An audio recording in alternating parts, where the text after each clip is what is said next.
time frame here, so that I was asked to begin. You've met me yesterday, and this session will be done by me and Jana Venslikova from the Czech Republic. My first discussion will be in English, and the next one Jana will give, pardon, using your first name, in Czech. So please have those who need it, like me, have your translators ready. Before I begin this session, I would like to comment on the previous session, actually, because one of the things that we didn't talk about enough, and only Staff Scherer was, I think, the advocate of it, was the point of the role of the community in the state of the affairs in medical cannabis. And we believe that the community, especially the patient community, should unite and be a voice that should be heard within this context. That's why actually I was very happy to hear that even now in the next room downstairs there's a committee being made of 11 states, 11 different countries, of trying to unite all of the patient forums together in order to pass between them, to pass them knowledge, experience, and unfortunately, or fortunately, at this point of time, it's relevant what a patient says. If he says that for his disease, a certain cannabis strain of such and such strains of THC and CBD was effective, it's a knowledge and a data that even us doctors we would like to know. Because as I will show further along my presentation, we don't exactly know what strain or what strains to use. Okay, they should also be eligible to comment on where they believe the studies should go. If they are big enough, they may even be able to fund some of the research that has to be done in this area, because as we know, pharmaceutical companies don't do a lot of research, especially only on those which they can have a patent. And the governments, for obvious reasons, do not give a lot of money for research, as far as I know.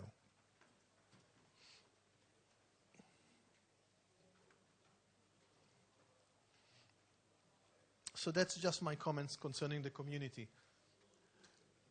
What we will be doing now actually is a workshop that I need your help. Okay? How many of you here are doctors or nurses? Fine, thank you. Quite a few, so I would really need your help, because what we are going to discuss is what are we going to do with patients. So first of all, when do we start cannabis? What is the first question that we have to ask ourselves? I believe that the first question we have to ask of us is, what is the diagnosis? And is it current with the current indications of cannabis? We have to know. What do you think? Who put his hand up before? Any of the doctors? Would anyone like to comment? Which diagnosis? How many of you had already prescribed cannabis? Only one? Two. Okay. How do you decide on which patient to start? Can you elaborate? No?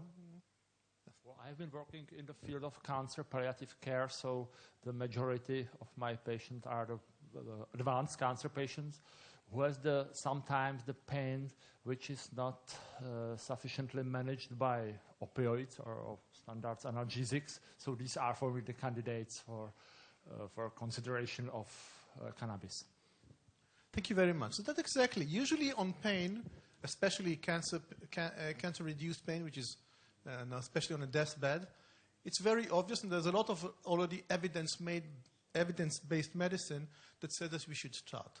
But you at least must know whether you're working on an evidence-based medicine or a shot in the dark. I'm not saying sometimes we got to the point that we don't know exactly what to do, and it's a shot in the dark. And it's fine as long as we know it and we tell the patient that.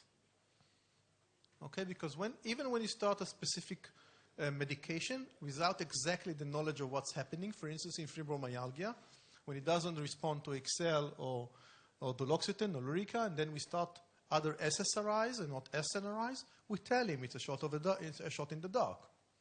Okay, so the same I expect with cannabis. And then, of course, you also expect the results or put hope for the future for the patient. The next question you have to answer before starting cannabis is whether for this specific diagnosis, did you do not all proved treatments, but at least the best ones?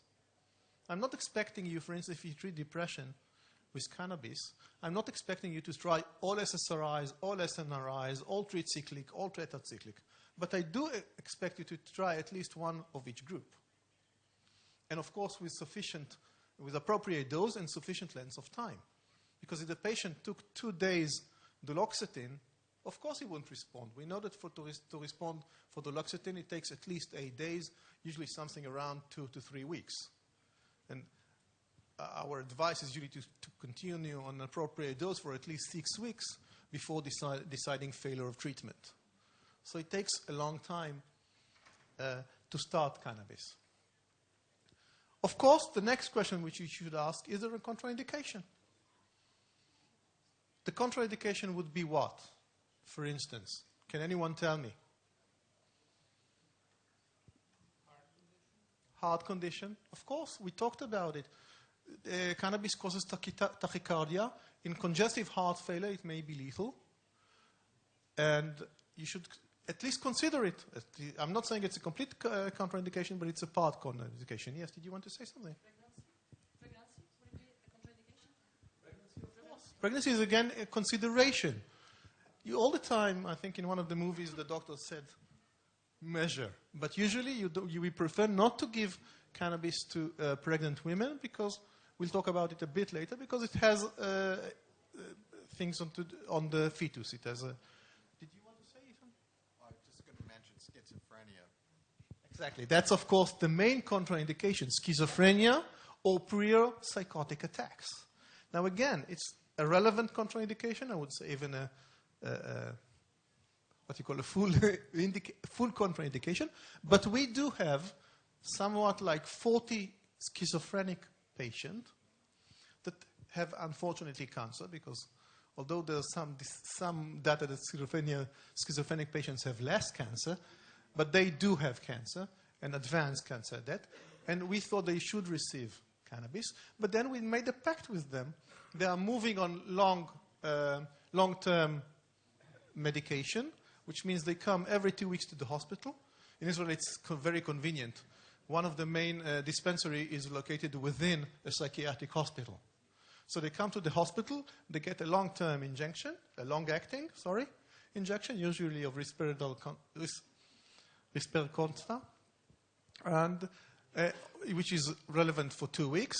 And each 2 weeks they get the cannabis allowance for the next 2 weeks. So we also procure the adherence to the psychiatric therapy. I must say that within those 40 patients, we didn't have any psychotic attacks during the time, and some of them are already under 4 years of cannabis treatment.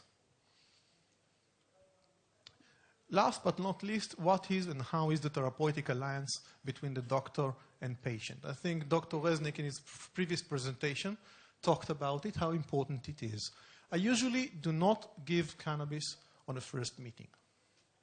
I do this because, unfortunately, some of my friends, psychiatrists, do not want to recommend cannabis for PTSD, and usually they send them to me, or not usually, but a lot of them send them to me.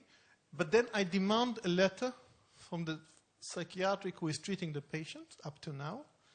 What happened? What did he try? For how long? And all the things we talked about.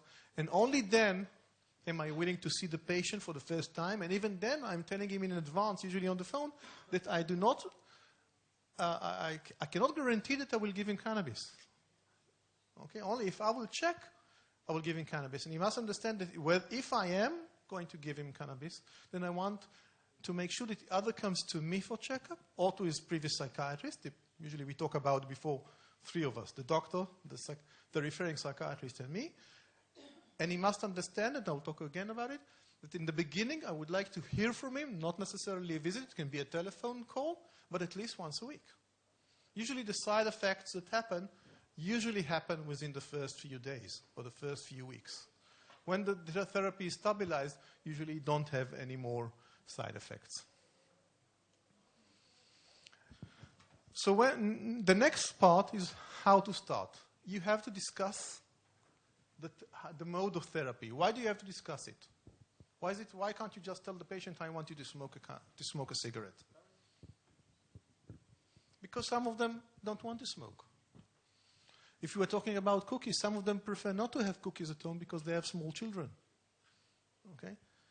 There are various reasons. Some of them will tell you they've got a problem in the throat with no connection to the disease they're having a therapy with, so they cannot smoke or vaporize.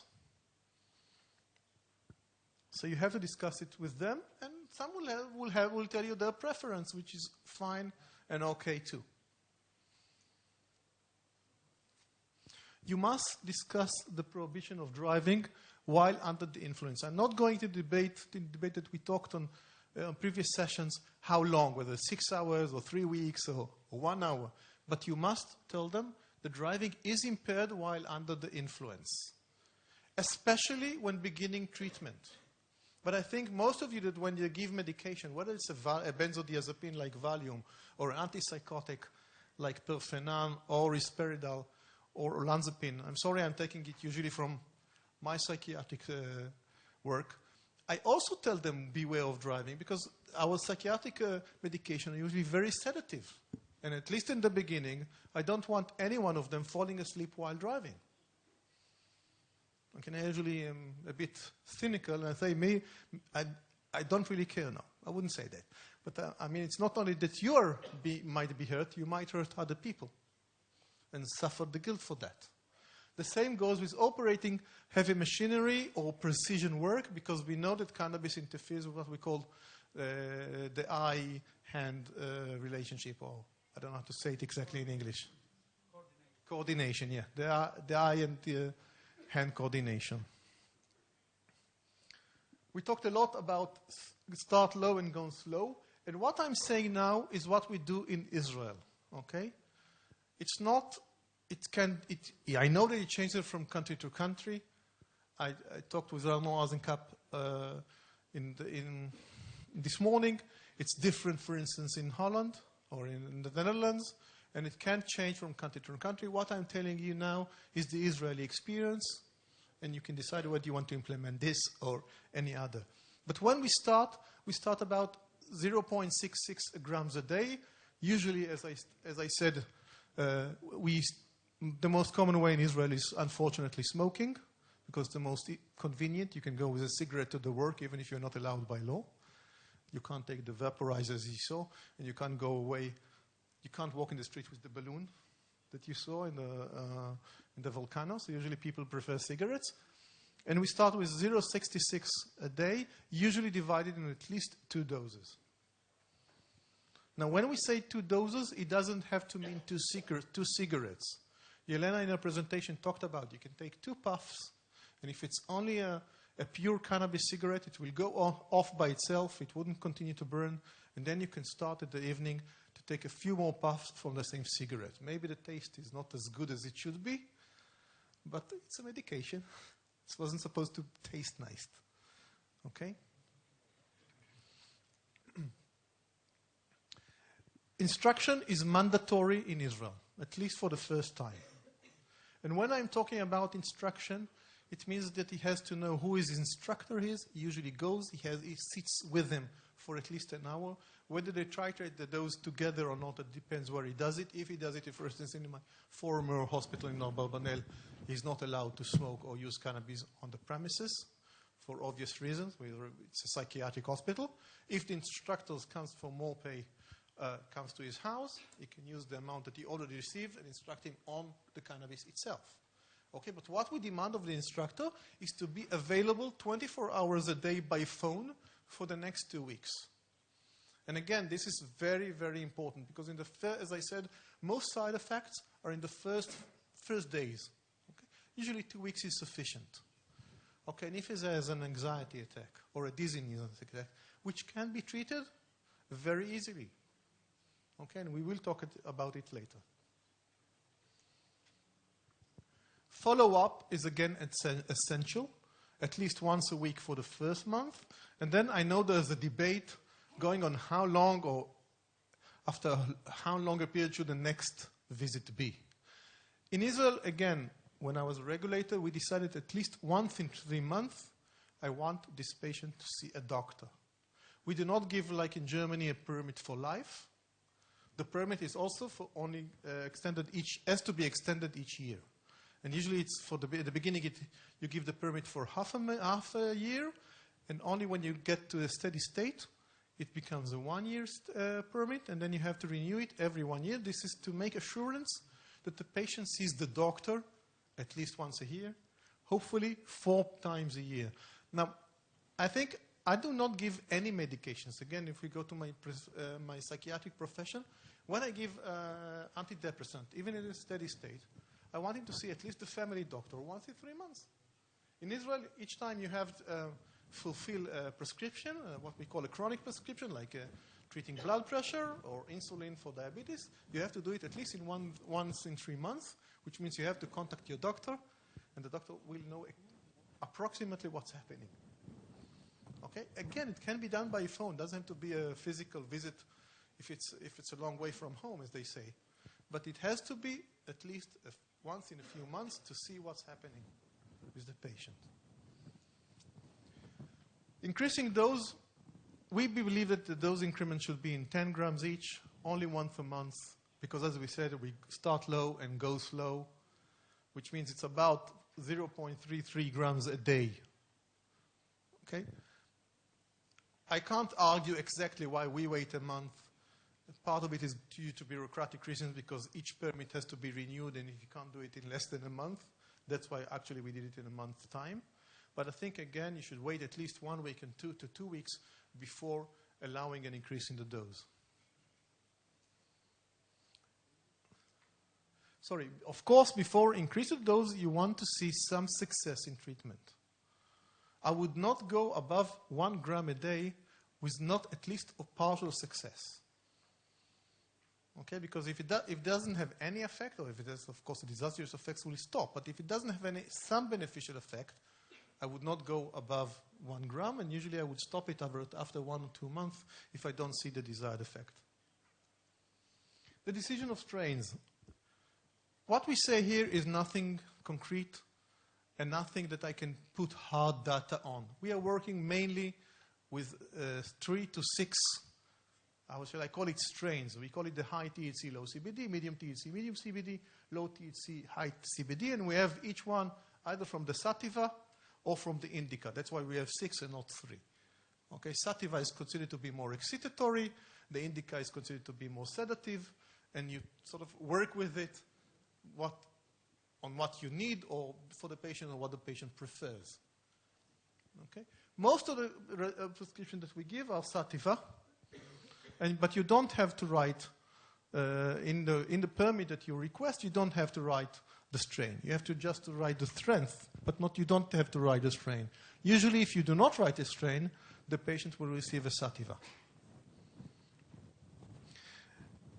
When I say that high THC is mostly for neuropathic pain or MS, again, we believe so.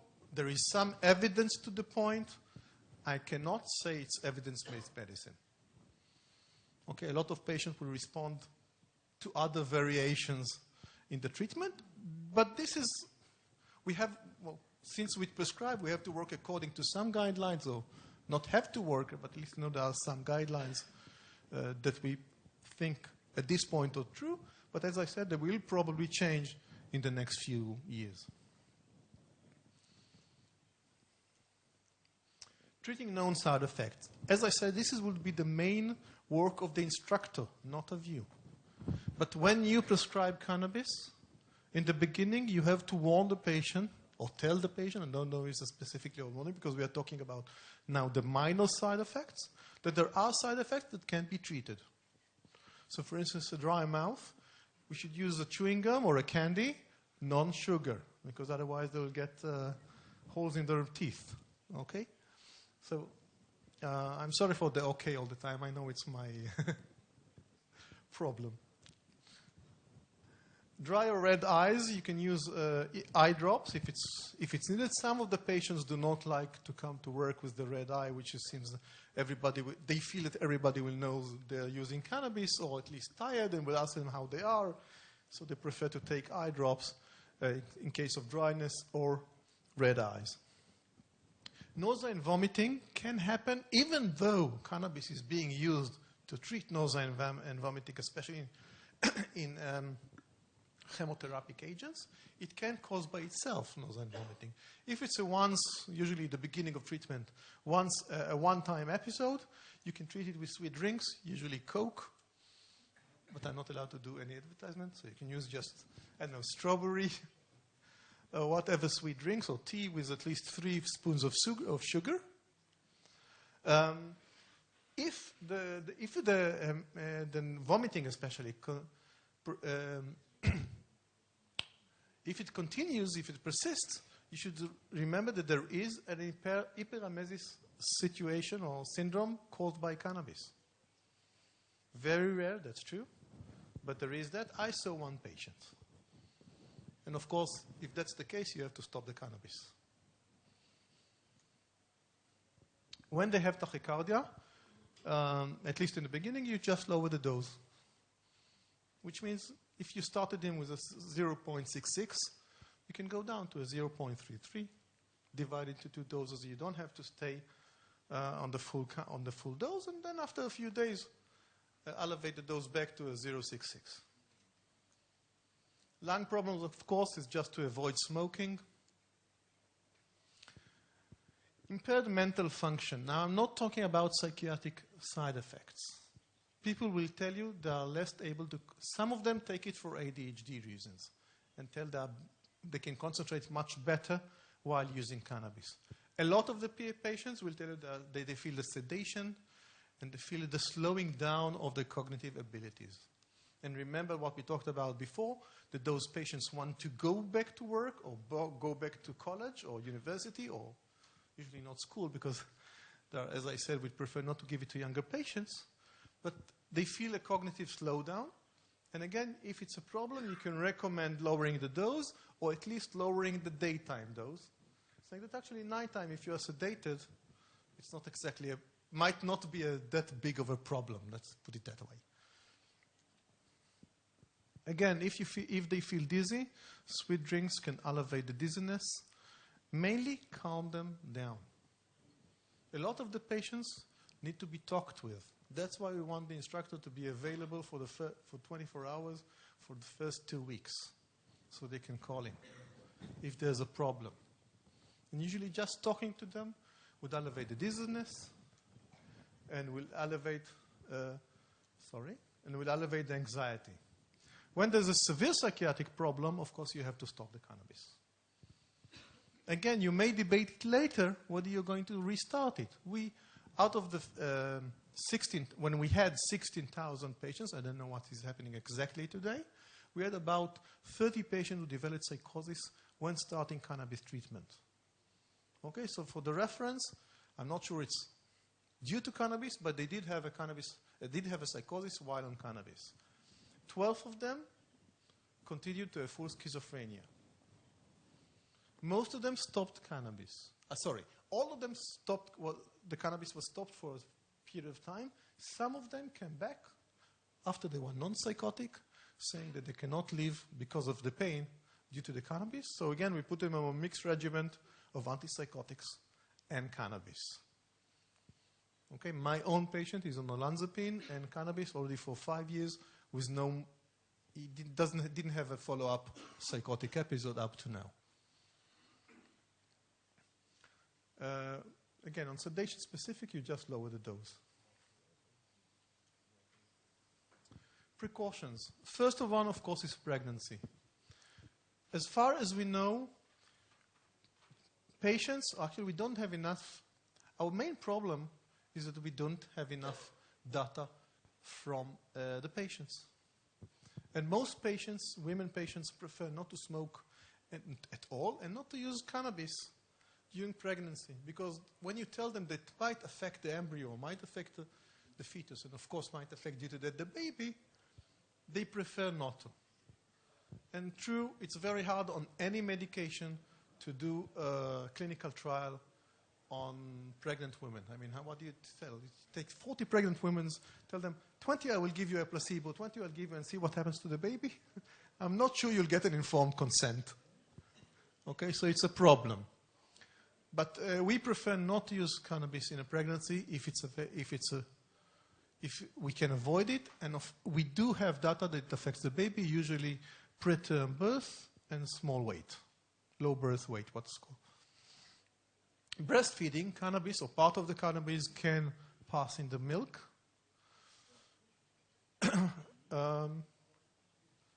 Whether it's problematic or not depends, but of course, since we don't know, we use the primum non nocere prover, which means first of all cause no harm.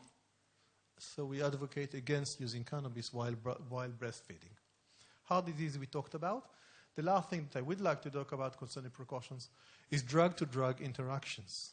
Remember, cannabis is a medication, maybe not a legalized medication, but it's a medication that works, that is degraded at least partly by the liver, using what we call the 450 cytochrome, which means that it works with, it puts on the liver a load which goes on other drugs. And if you're using antabuse, for instance, you will have a higher amount of antabuse, a smaller amount of fluoxetine.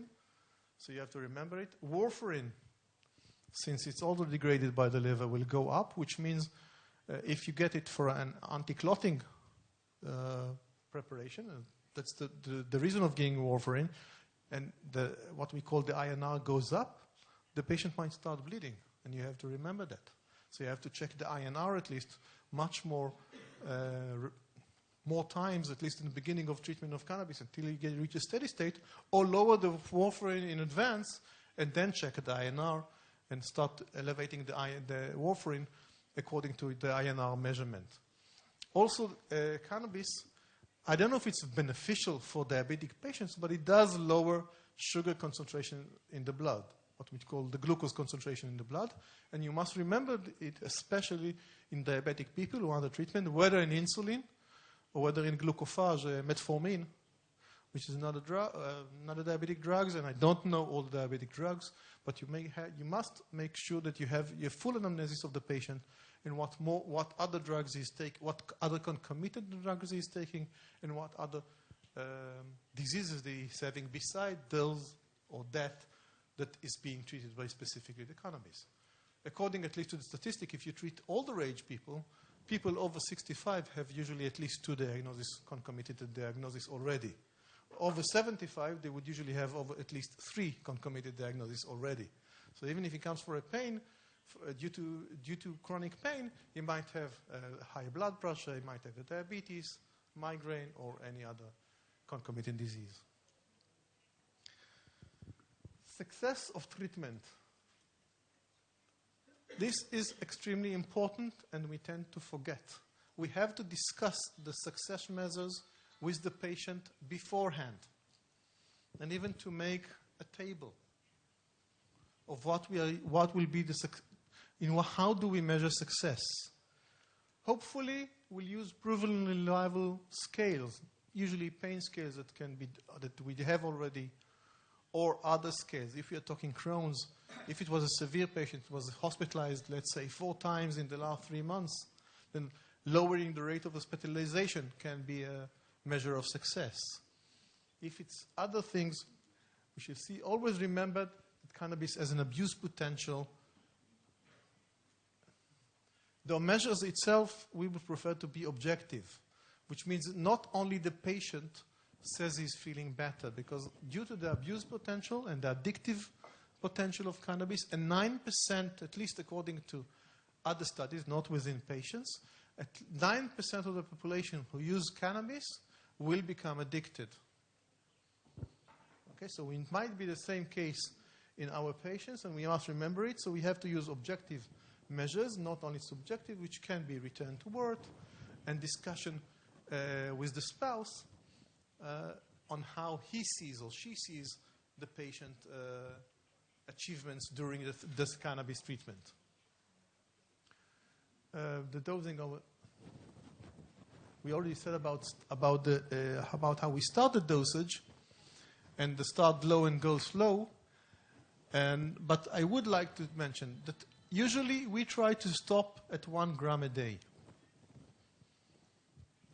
When we reach 2 grams, we are starting to discuss, at least with the patient, the possible possible consequences of addiction. And we want to make sure that all the cannabis goes to him or her. Okay?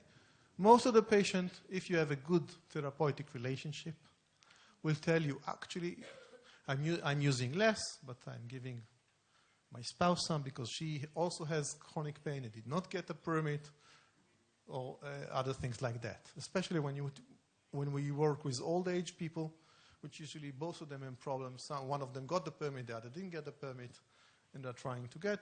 Also in Israel, it's due to monetary costs, because if you can get, since you pay only once a month, if you can get a 30-gram allowance and use 20 and give 10 to his spouse, they don't have to pay twice.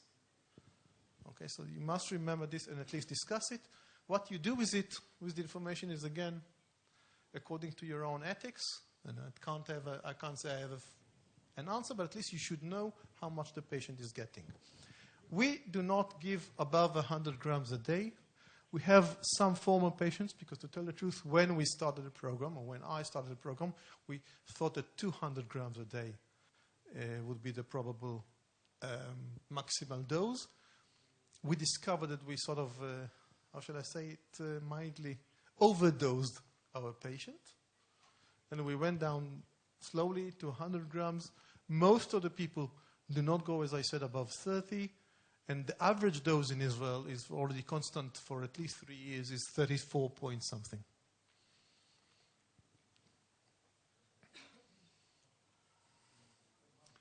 When to stop? When to stop is a question, okay? How much? I mean, the reason I think in Germany you give a prescription for life, and maybe you can elaborate, is probably because we're talking about chronic diseases, which you do not believe will get better with time. If your expectation actually that they will get worse. So you think that a patient who started cannabis, let's say at the age of 40, will continue it, hopefully, up to the age of 80 and more. But you must check, okay?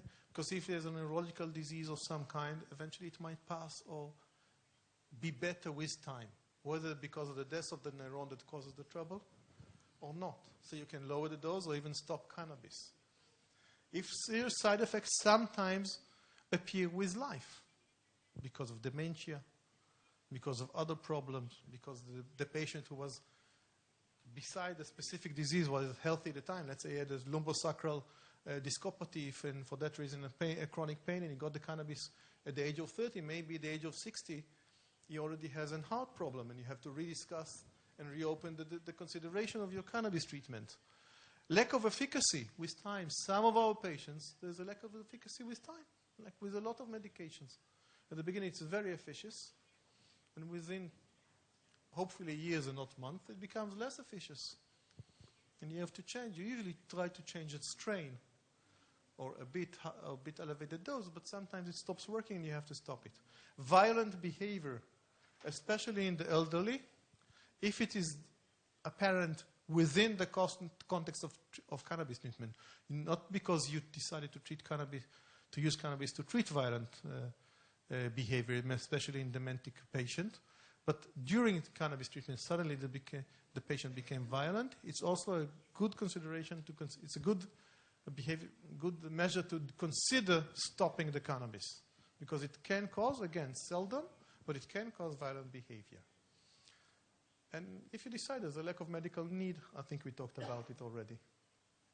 Last but not least, as again, I will ask you to remember the bell shape, which means not always more is beneficial, and sometimes less is more. And you have to remember that's the reason why we don't go above 100 grams. And I'm sure some of the people in the audience will tell me that even that is much too much. Those are the curves.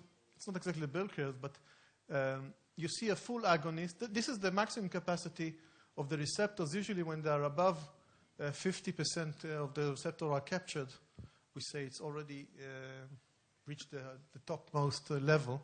As you see, a full agonist, the HU 2010, will nearly have 100% capacity of the receptors. The THC, which is a partial agonist, actually will reach the maximum level of 50% of occupancy. And CBD, which is an inverse agonist, if you know the term, will have exactly sort of the opposite response, or what we call the mirror response. But again, I showed a bell curve yesterday, but as you see, at least they reach a maximum amount, which above that, highering the dose will not reach any more beneficial aspects. So there's no point going above a specific dose. You won't get more, you will just get the side effects. And some of the side effects are dose related.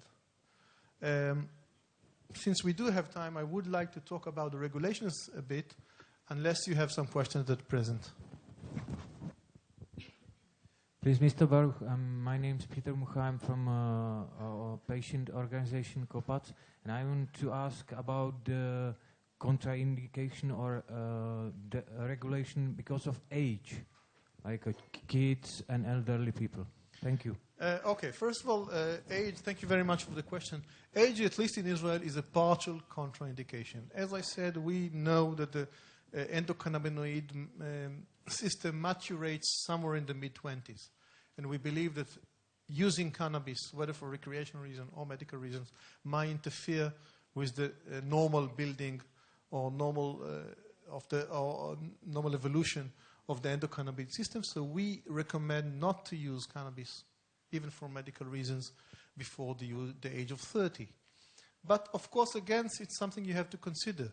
If you have we had a baby of 2 years with leukemia, who suffered from pain, and we decided to treat her with cannabis, and she responded very well.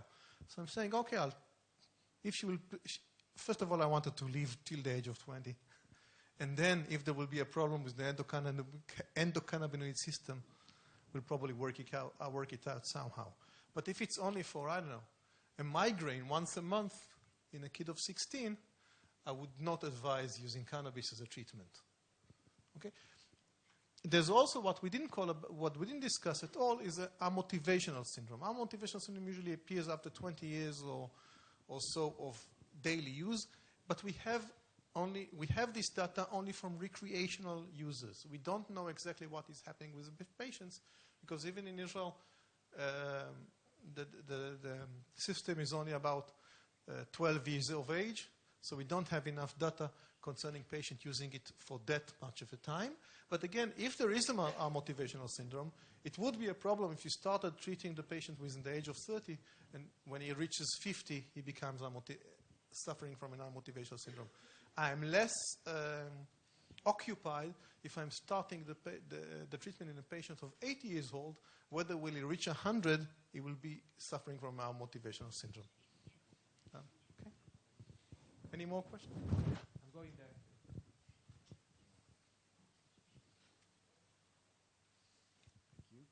Thank you. My name is Geronimo from Spain. What is your position, the medical position, the people that you are investigating with cannabis, because you haven't said it, about these high concentrated extracts that recreational users are using? I don't understand the question. Are you asking whether I'm pro or against recreational use? No.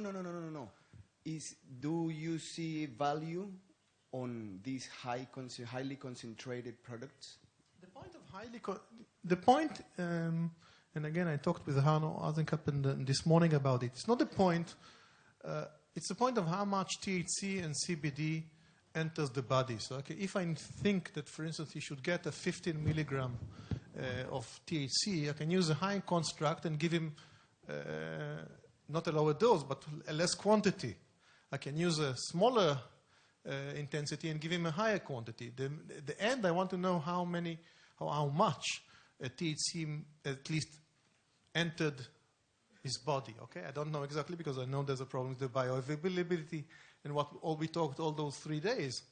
But it's not a point of using high extract or low extract. It's the point how much we use.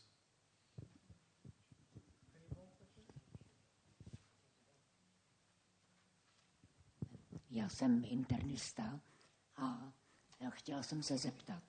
Hodně.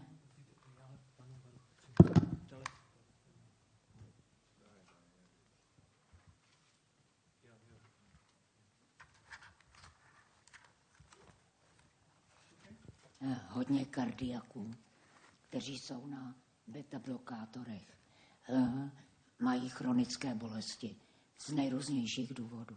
Je možné jim doporučit konopí a přitom zvednout ty beta-blokátory?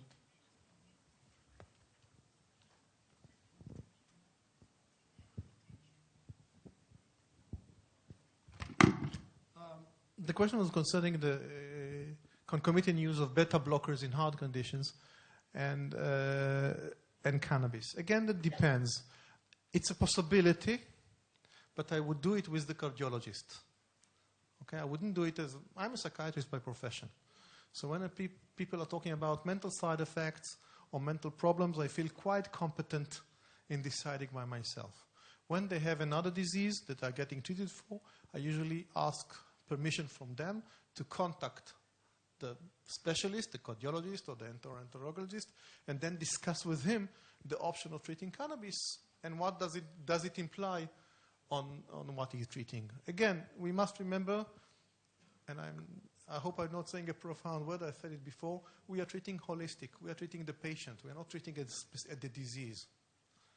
Okay, so we must remember the patient may be suffering from some other disease, and we have to consider it and work with accordance with all the medical team. And unfortunately, we are now in the age of chronic diseases, and medical teams is a necessity, which is another lecture altogether. Any more questions?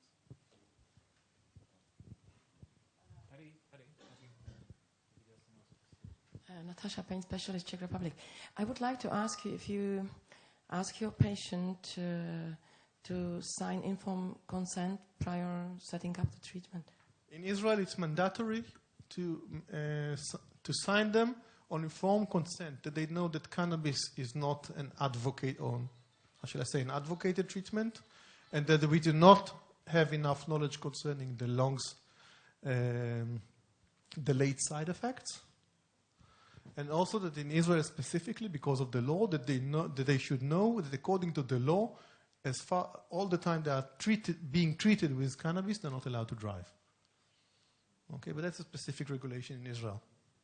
We are trying to change it, and the parliament has already, the Israeli parliament, the Knesset, has already agreed to change it and to make a difference between recreational use, which will stay, that you're not allowed to drive as long as you have derivatives in the urine. But they will consider that for medical patients, they will not be allowed to drive only if they have more than 5 nanograms per milliliter in their blood. And the recommendation has been set to the Knesset, but as you know, in our political situation, the Knesset changes every 2 years, so it doesn't have the time to change it. Any more questions? So I would like to finish by talking a bit about the essence of regulation, and it's really the essence. It will be different between each state or each country, but this is the essence. The regulation should be as thin as possible. Okay, if it's too much regulation, too much clerk, too much bureaucracy, you see that the doctors do not want to advocate it, and sometimes the patients even give up. And Israeli, we are on the verge of, because you have to do it, you have to fulfill the recommendation by using a computerized system, which is fine. But you can't send it through the computer. You have to print it, and then sign it, and then send it by fax, and then contact the unit to make sure that it got there. A lot of bureaucracy, and it's becoming a problem. Okay, the growers, at least at the UN Convention, I think it's true, and we talked about it, should not be allowed to have direct contact with the patients. Because, of course, even if they're really sincere and honest, they want to push their own merchandise.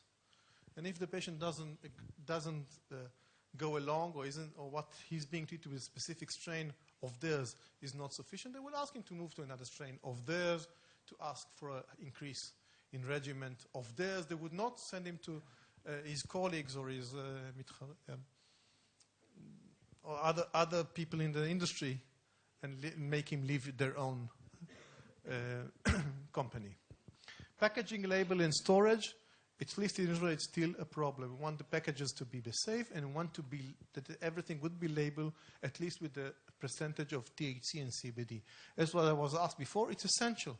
Because what we want to know eventually, or in the end of when we give a recommendation is at least how much entered, let's say, the mouth of the patient, whether by smoking or whether by any other means, whether it's a 15 milligram of THC or not, as I said in my previous statement, which means I have to know the strength, and only then I can tell him how much to smoke or how much to take from the oil. He needs to know, and I need to know. I need as a doctor. Accessibility at home and hospital. Remember, those are patients. Some of them get hospitalized.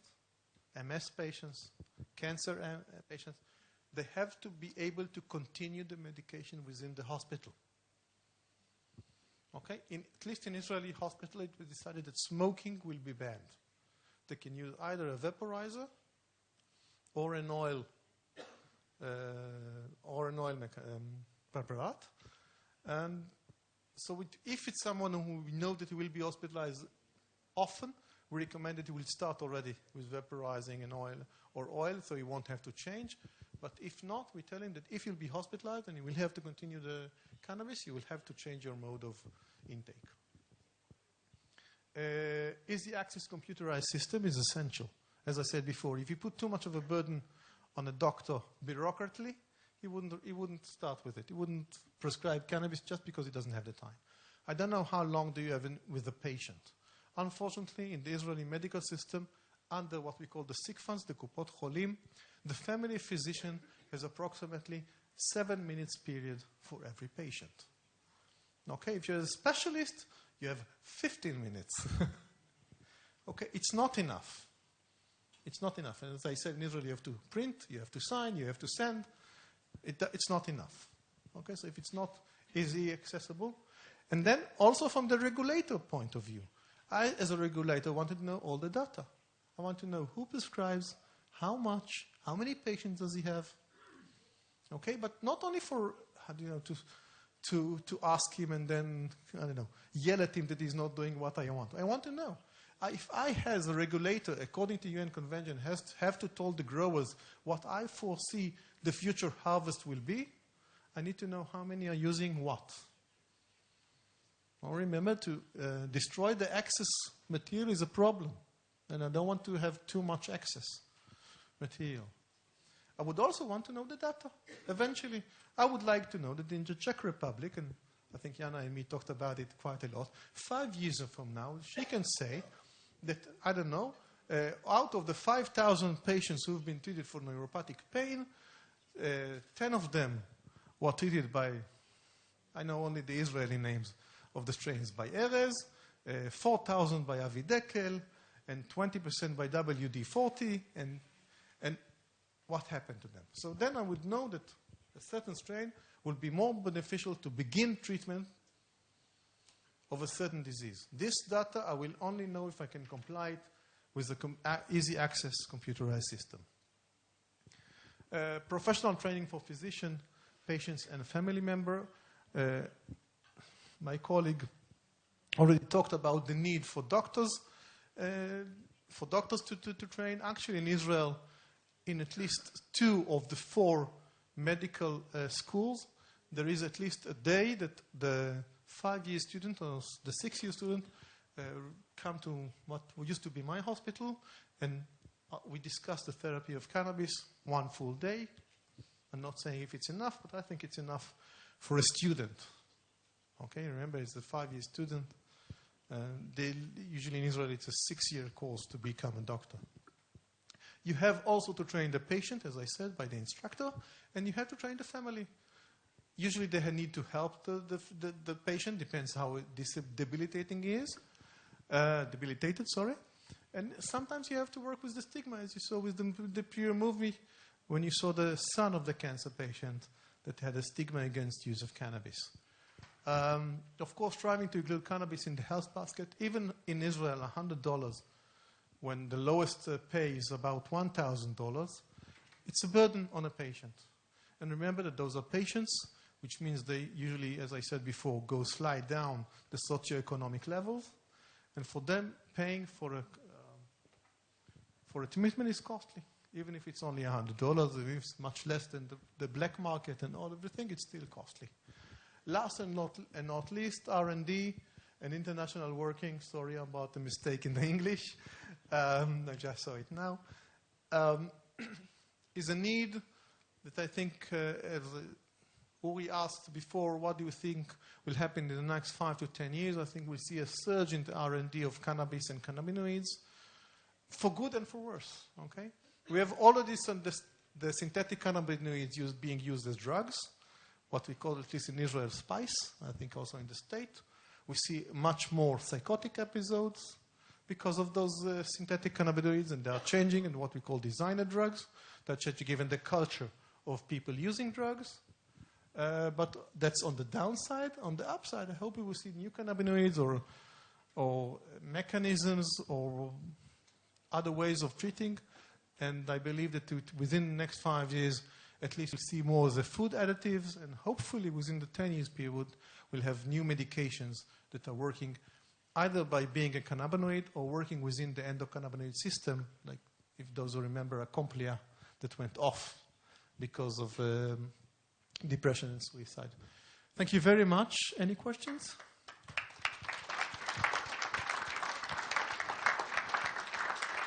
So now I pass the... Thank you very much, Dr. Baruch. As Dr. Baruch has mentioned, I will switch to Czech language, so I hope all you guys has a translation devices. Okay. Dobré dopoledne, dámy a pánové. Dopředu se omlouvám, že budu mít oproti doktoru Baruchovi a všem ostatním prezentujícím velmi nudnou přednášku, protože na mě momentálně bude předložení a osvětlení té regulace podmínek, za kterých je a bude v budoucnu možné v České republice preskribovat léčebné konopí.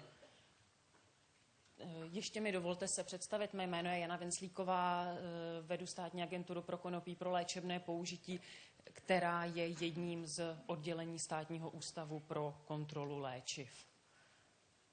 O čem bych chtěla v krátkosti pohovořit? Jednak bych vám ráda představila, co všechno je v rámci léčebného konopí v gesci Státního ústavu pro kontrolu léčiv. Následně doufám, že zde je alespoň pár lékařů, českých lékařů, tak bych ráda představila podmínky a samozřejmě i povinnosti, které ze zákona musí dodržovat lékař, nebo měl by, respektive musí dodržovat lékař, který bude preskribovat konopí pro léčebné použití. Samozřejmě další podmínky a povinnosti máme i pro lékárníky v rámci výdeje a následně bych ráda představila, jaké informace jsme schopni poskytovat pacientům. Takže činnost Státního ústavu pro kontrolu léčiv, respektive Státní agentury pro konopí pro léčebné použití, se řídí zákonem 167/2098 Sbírky o návykových látkách. Hlavní gros činnosti státní agentury je především v udělování licencí na lokální pěstování konopí pro léčebné použití.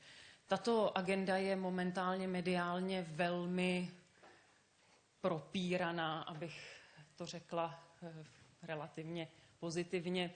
Takže určitě víte, že první tendr, který byl vypsán v létě minulého roku, bohužel i přesto, že má vítěze, není možné ukončit, není ukončen, jelikož celý systém udělování licencí na lokální pěstování konopí spadá pod zákon o veřejných zakázkách, který umožňuje bohužel mnoho opravných prostředků, mnoho námitek, mnoho obstrukcí a prodlužování, takže momentálně pro vaši informaci, již to včera proběhlo. V médiích máme první zakázku na ÚHOSu, což je Ústav na ochranu hospodářské soutěže, a uvidíme, jak celé šetření dopadne. Toliko k udělování licencí. Další činnost státní agentury je zajištění výkupu léčebného konopí, které je vypěstované v České republice. Na základě tendru, na základě udělené licence je vypěstováno léčebné konopí, které pokud splní všechny požadované parametry, co se týče čistoty, co se týče poměru účinných látek, co se týče dalších kvalitativních náležitostí, tak je vykoupeno Státním ústavem pro kontrolu léčiv. Ze zákona dále Státní ústav je povinen zajistit jeho distribuci do lékáren, samozřejmě pomocí i třetích osob, takže určitě nebude nikdo z nás ze státního úřadu jezdit s léčebným konopím a distribuovat ho. Samozřejmě budeme to řešit pomocí externích distributorů. Další agenda je zajištění vývozu konopí pro léčebné použití do zahraničí, pokud samozřejmě ještě jsme poptávku žádnou nedostali, ale je možné, že z nějaké země Evropské unie vzejde poptávka po léčebném konopí vypěstované v České republice, takže i tato agenda spadá pod státní agenturu, respektive pod Státní ústav pro kontrolu léčiv. Co se týče kontroly pěstitelů, tak pracovníci Státního ústavu pro kontrolu léčiv kontrolují soulad pěstování, respektive budou kontrolovat soulad pěstování konopí pro léčebné použití dle zásad správné pěstitelské praxe, zákona o návykových látkách a dalších. A představení činností Státního ústavu zakončím plněním veškerých informačních povinností vůči Ministerstvu zdravotnictví, Policii České republiky a dalším orgánům. Dovolte mi krátce pohovořit k situaci v České republice. Momentálně jsme na těchto číslech. Sice už máme rok 2015, ale stále máme 2 preskribující lékaře, 2 lékárny, ve kterých je možné konopí pro léčebné použití získat. Dovolila jsem si tam optimistický otazník, jak to bude v roce 2015, protože upřímně doufám, že tato konference, která dle mého názoru splnila naprosto očekávání, co se týče poptávky po vzdělávání, ty prezentace, které tady zazněly, byly dle mého názoru dokonalým návodem pro české lékaře, respektive takovým odstartováním, jak dále s konopím pro léčebné použití. Jestli mohu něco ze své praxe, denně mám skutečně kolem 10-15 telefonů od pacientů, kteří se ptají, jsme vhodní pro konopnou léčbu, můžete nám poradit, kde najdeme lékaře, který nám konopí, pokud bychom byli uznáni vhodním pro tuto léčbu, může předepsat. Já jsem poměrně velmi nešťastná, že těmto pacientům musím říct, já vám v tomhle momentálně nemohu pomoci. Obraťte se na svého lékaře, bude-li se chtít vzdělávat. My jsme plně nápomocni mu pomoci se všemi dalšími kroky, které jsou potřeba pro předepisování konopí pro léčebné použití. Takže doufám, sejdeme-li se zde za rok, za 2, že to číslo u roku 2015 a 2016 bude mít, řeknu, 2 nebo 3 nuly. Doufejme. Nyní bych se ráda vrátila k těm nezáživným podmínkám a povinnostem. Současná problematika předepisování léčebného konopí je upravená vyhláškou 221/2013 sbírky, která přesně definuje, jaké lékařské odbornosti mohou konopí preskribovat. Jedná se o klinickou onkologii, radiační onkologii, neurologii, paliativní medicínu, léčbu bolesti, revmatologii, ortopedii, infekční lékařství, vnitřní lékařství a psychiatrii. Jak zmínil pan ministr ve středu v rámci té uvítacího meetingu, tato vyhláška momentálně je podrobená novelizaci. Pokud všechno půjde dobře, předpokládáme v květnu, v červnu, bude platit vyhláška nová. Změny mimo jiné budou v tom, že seznam odborností, které mohou preskribovat léčebné konopí, se výrazně rozšíří. Nicméně vyhláška není ještě v platnosti, respektive novelizace vyhlášky není v platnosti, proto omluvte, prezentuji ten současný platný stav. Další důležitou podmínkou pro předepisující lékaře je nutnost nutnost dispozice elektronickým receptem. Dle zákona o návykových látkách a i dle vyhlášky je možné konopí pro léčebné použití předepsat pouze přes elektronický recept. Toliko jedna z nejdůležitějších podmínek. V současné době, zmínila jsem, máme konopí v lékárnách.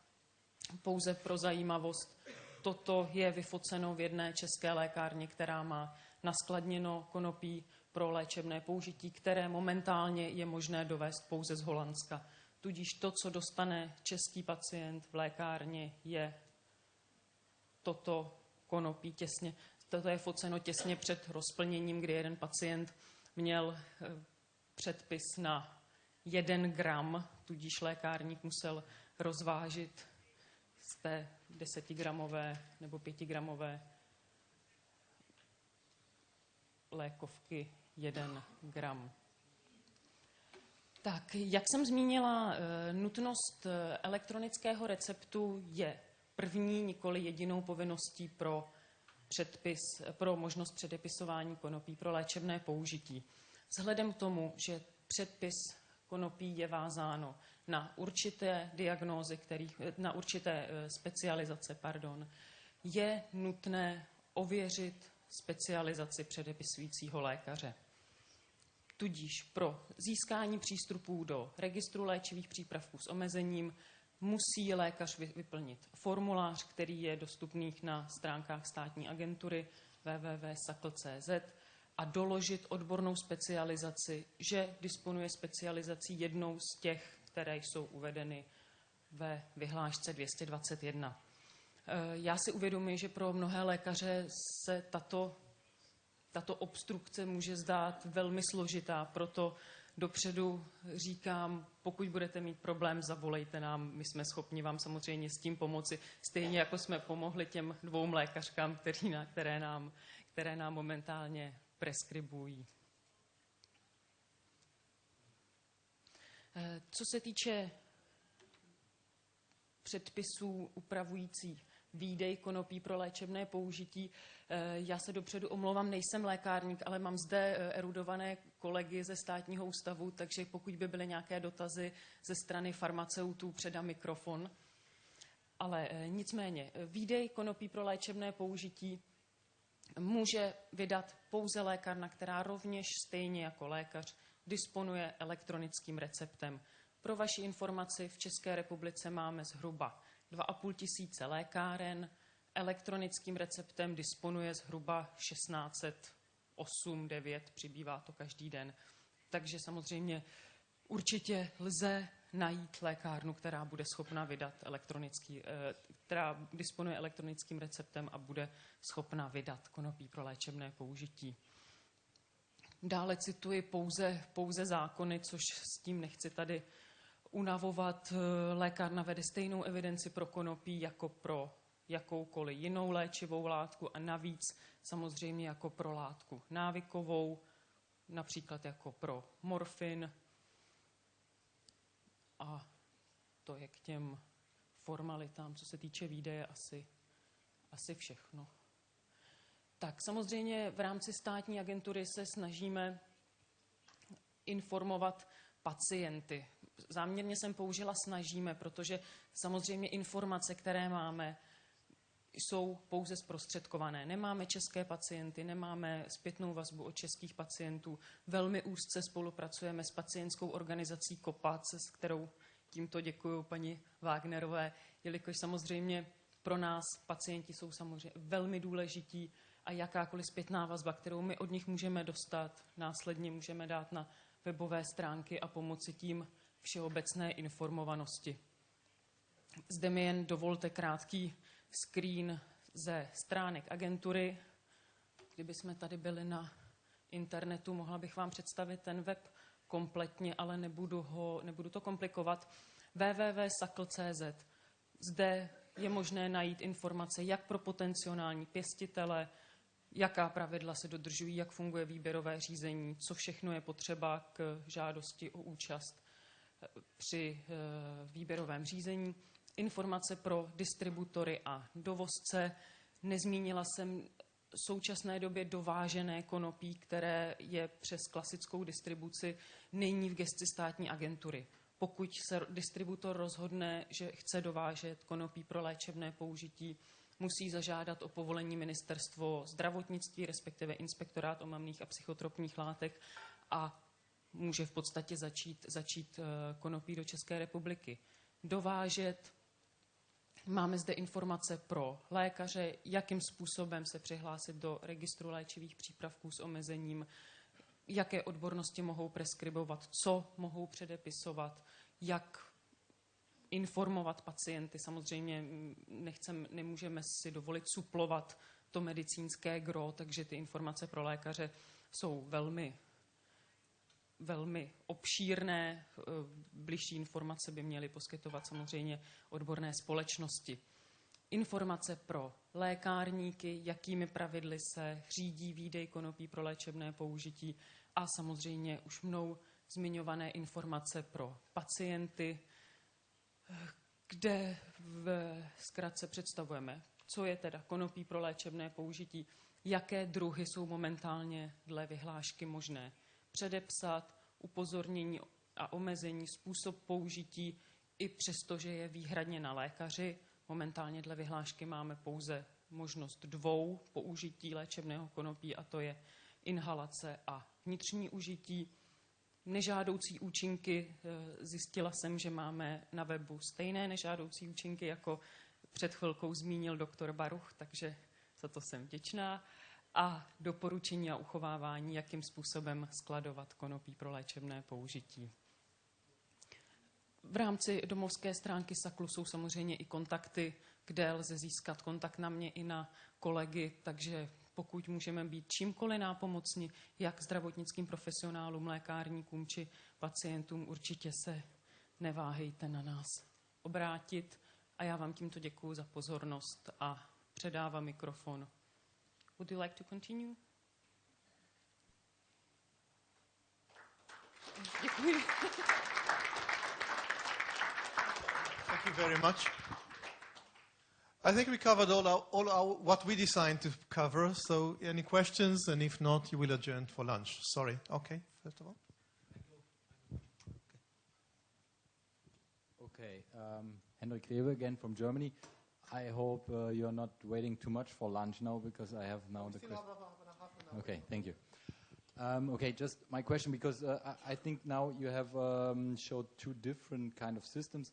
One in Israel, where is a individual license-based system, as I get it right, and in the Czech Republic system, where it's only the prescription of the physician is mandatory for the medical cannabis. So in Germany, I'm from the regulatory bodies in Germany. We have more like in Israel, and it's a license-based system, but not that much patients like in Israel yet, let me say. Okay, the question is, let me come to the point. Is there a specific reason now in Israel, maybe the question to Mr. Baruch, why it's a license-based system and not only the decision of the physician is enough, or for the appliance for medical purposes, and why the Czech Republic chose maybe another system, not to go one more step. You also talked about the bureaucracy, to the step to the competent authority and back. As far as I know, and as far as I believe, the Czech system is much better than the Israeli in that respect. I also hope that they learn from our mistakes. In Israel, the license is needed due to bureaucratic reasons of the law. When we implemented the system in 1992, we have a specific law concerning drug abuse. And there it said that drug can be grown, used, manufactured in Israel only by a specific permit from the Director General of the Ministry of Health or someone that he allows to, which was me for 10 years. That's the reason why in Israel they need a permit. We think it's a bureaucratic reason that should not, that is, how do you say, miutar. You can put it aside. Sorry, I don't remember the specific word. We believe that the Czech system is much more efficient, and it still allows the big brother, shall we say, to get every prescription and to see if one of the doctors is going above the limit or has too many patients, and at least call him for explanation. I don't think he should be punished or anything. At least ask him. Maybe as the regulators, we will learn something new. And the only sanction, as far as I know, will be allowed is to take him actually out of the computerized system, so he will not be able to write any more prescriptions. And still, you see, the ministry has, as I said, all the prescription knows exactly how much total amount of cannabis is being used in the country, at least, again, legitimately, and can say that to the UN, because as we saw in one of the presentations, the UN does not have enough knowledge of exactly how much use of cannabis is being done in the various countries, and can also decide on whether they want specific strains and so. So I think actually the Czech Republic in this domain is much more better than ours. You know, as you have mentioned, we are at the beginning, and you saw in my presentation we have present time 2 doctors and 2 pharmacies. So I hope that our system will work, but we will see. I must say that in order for a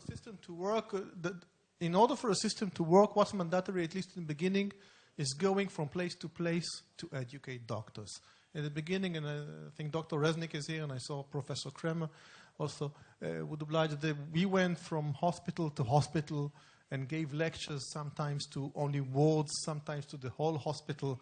We went to various clinics in the sick funds, and for the first 4 to 5 years, we were just going around the country explaining. As I said, for the first 3 years, we had to explain how dare we ask the doctors to prescribe cannabis. Then the movie came up, grasp prescription, and by now we have to convince some of the doctors that as I said before, that it's not a miracle drug, which for me is a step forward.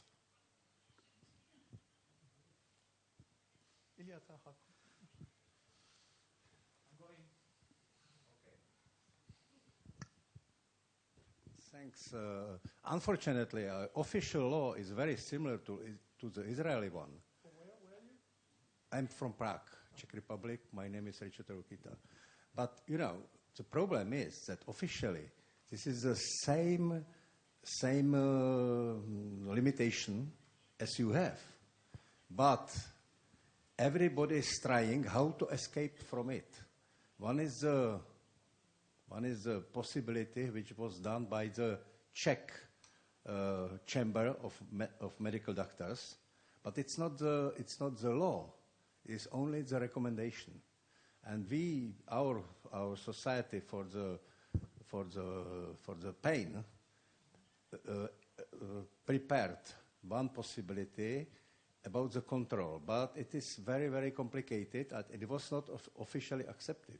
So at the beginning, if you have only two medical doctors, it's no problem. But after all, it will be the problem. If something will happen, in every case, the medical doctor is responsible up to now. So it is necessary to find how to escape this official law, which was the law done by the Czech Minister of Health. Thank you very much. Dr. Resnick?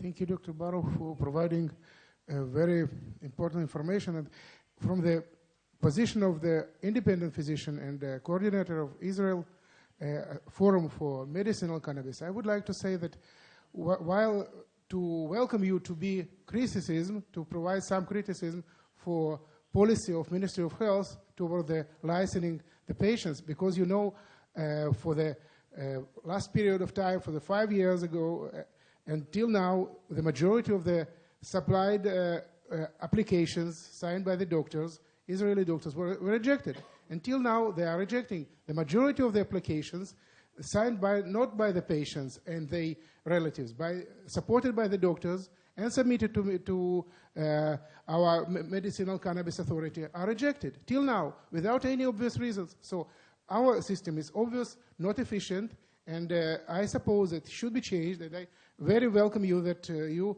provide some kind of criticism to this functioning. And I hope that in Czech Republic, you will learn from our good lessons and bad lessons, and will make your own mistake, but I hope that you will learn from all experience. For the position of our association, International Association for Cannabinoid Medicine, that the best system is the less regulation. We are not going to say that we encourage the position, as you mentioned, so-called pod doctors, but we are so far from it, so we should encourage, as you mentioned, to encourage any kind of doctor and healthcare professional education in order to reduce these unwanted events. So, my suggestion to Jana, when you receive the telephone call from patients, just refer them to the intermediate person, to patients association, to say, please ask them. They should not to say go to your first physician, because you are sending them to people mostly unwanted to do with this. So this kind of the answer just not helpful for the patient. Please reflect them to your website, to your patients association. They will find probably some kind of cannabis-friendly doctors, or doctors who have some kind of experience and education in this mean. It will be much more helpful for such patients. Thank you. I would like to say that, of course, I was asked a lot of times that would I, from a backwards point of view or retrograde point of view, would I have done things differently? The answer is of course. But retrograde wisdom is usually the best wisdom. The point is, when implementing something in another country, you should learn from the mistakes of those who are there already, Israel, Netherlands, now the Czech Republic. I'm happy to say that, at least according to my belief, the Czech Republic system is better than ours. I'm sure they will encounter their own problems. And probably when we will change ours, we'll learn from them the new problems and how to circumvent them or to treat. That's progress. I was taught at the beginning of my residency in medical health resource that the enemy of better is the best. Usually you want to do everything better, so you wait and you don't do nothing. Eventually you want to implement something, there's a cost. I'm sorry. Any more questions? Já mám český dotaz na paní magistru Venclíkovou. Je známo, kolik předpisů, tedy elektronickou formou, bylo za rok 2014 použito a jaké množství přípravků, teda firmy Bedokran, se za tu dobu, tedy za uplynulý rok, vydalo? Tak, co se týče elektronických receptů jako takových, tak vám to nemohu říci, protože elektronická preskripce probíhá nejen na léčebné konopí. Takže tolik elektronickým receptům, ale samozřejmě, co mám informace od lékařek, respektive z lékárny, kde se léčebné konopí vydává, nikoli za minulý rok, ale registr byl spuštěn v říjnu a máme vydáno 10 receptů. Takže za říjen, listopad, prosinec, leden. Množství vám neřeknu, nicméně lékařky, vzhledem k tomu, že ta zkušenost není zatím velká, tak začaly předepisovat opravdu po malých dávkách. Takže jsme v řádech gramů, respektive desítek gramů. Tak, ale 10 receptů v řádu 10 gramů. Není zač.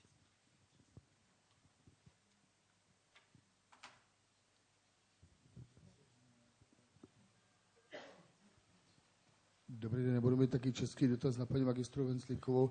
Paní magistro, já se chci jenom zeptat, já považuji ten elektronický recept za velkou obstrukci. Co nás vede k tomu Českou republiku, že potřebujeme zrovna na kanabis elektronický recept a předepisují obrovské množství opioidů jako lékař léčby bolesti. Tam stačí v podstatě klasický modrý opiátový recept a tady ke kanabisu, který teoreticky by měl být dosažitelnější, nebo chceme bojovat za to, aby byl dosažitelnější, tak máme velkou obstrukci v tom elektronickém receptu. Děkuji za ten dotaz.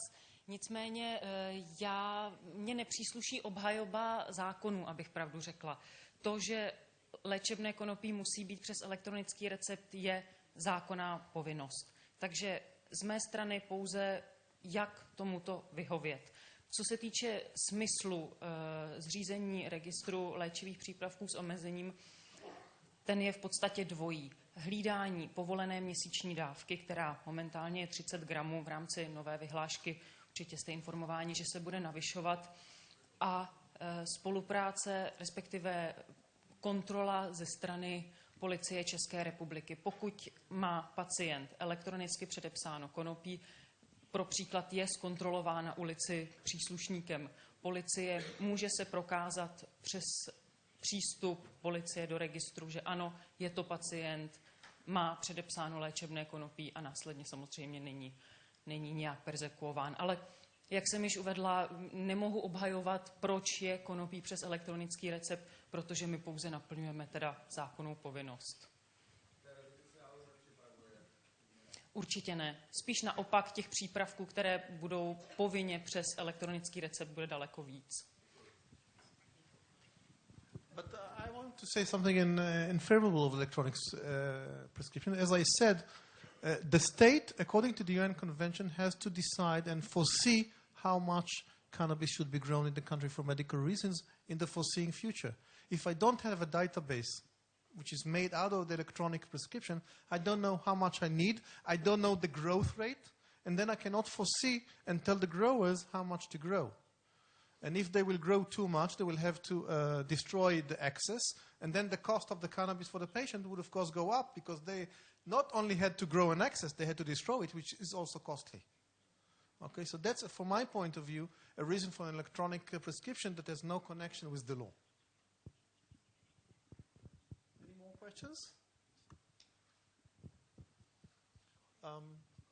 You and then. I would like to ask you if you experienced or encountered in your practice any complaints from patients who are on long-term therapy with cannabis regarding developed addiction. Any complaints in your practice? There were a few. I think I treated already about 200 patients totally. Not all of them are in my care, as I said. At least 3 of them, we believe, or I believe, that had addiction. It's less than the 9% that we were supposed to see. And eventually we stopped cannabis with all 3. What do you mean they comply? Depends what you're calling compliance. We gave them a 30-gram allowance. We went up to 60-gram allowance for a month, and they finished it within 1 week. Is it a compliance or not?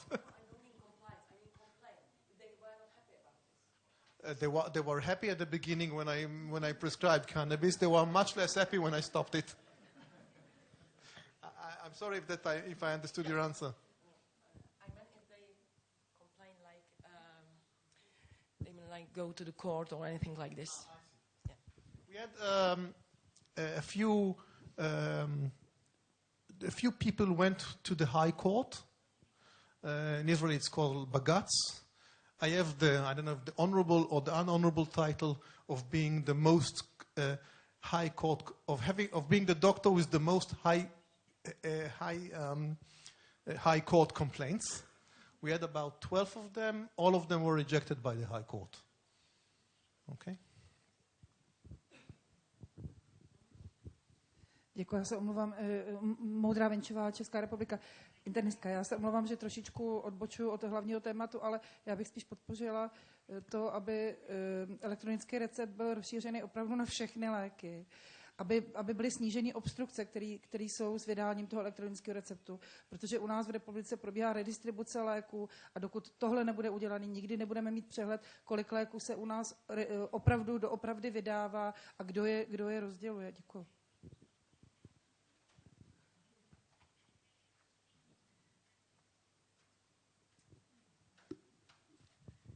Though it's not a question, I know that at least in Israel, the main, the pharmacies in Israel also believe that we should turn to electronic prescriptions.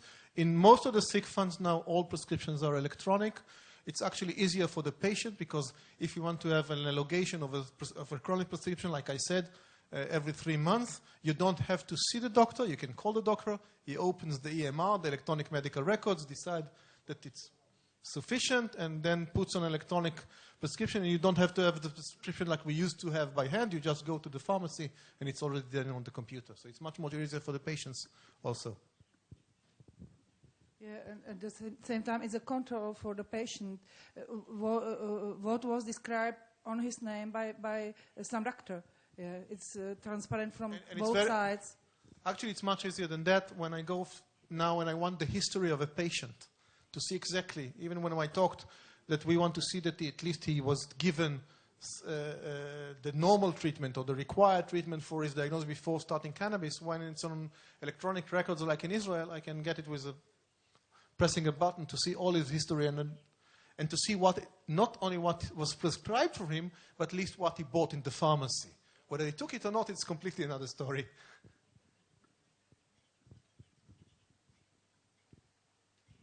Já jsem farmaceut, takže si dovolím vám odpovědět. Prosím vás, paní kolegyně, rozhodně elektronický recept nevyřeší reexporty léků v České republice.